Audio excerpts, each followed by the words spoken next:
ನಮ್ಮ ಬಾಬಾ ಸಾಹೇಬ್ ಅಂಬೇಡ್ಕರ್ ಏನ್ ಮಾಡ್ತಿದ್ರು, ಯಾವಾಗ್ಲೂ ಸೂಟ್ ನಲ್ಲೇ ಇರ್ತಿದ್ರು.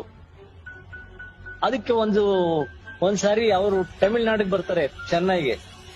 ಆಗ ಪತ್ರಕರ್ತರೆಲ್ಲ ಅವ್ರ ಹತ್ರಕ್ಕೆ ಹೋಗ್ತಾರೆ.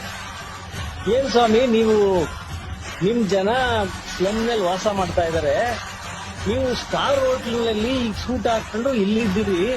ಅದೇ ಗಾಂಧೀಜಿಯವರು ಹೋಗಿ ಸ್ಲಮ್ ನಲ್ಲಿ ಅರಕಿ ಬಟ್ಟೆ ಹಾಕೊಂಡು ಅವರ ಗುಡಿಸಲಿನಲ್ಲಿ ಇದಾರೆ, ಏನ್ ಹೇಳ್ತೀರಿ ಅಂತ ಕೇಳ್ತಾರೆ. ಅದಕ್ಕೆ ಹೇಳ್ತಾರೆ ನಮ್ಮ ಬಾಬಾ ಸಾಹೇಬ್ ಅಂಬೇಡ್ಕರ್, ನೋಡಿ, ನಾನು ನಮ್ಮ ಜನಾಂಗಕ್ಕೆ ನಾಯಕ, ನಮ್ಮ ಜನಾಂಗಕ್ಕೆ ನಾನು ಮಾದರಿಯಾಗಿರಬೇಕು.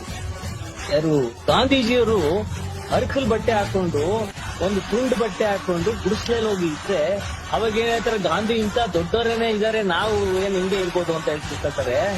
ಆದ್ರೆ ನಾನು ನನ್ ಜನ ನನ್ ರೀತಿ ಇರ್ಬೇಕು.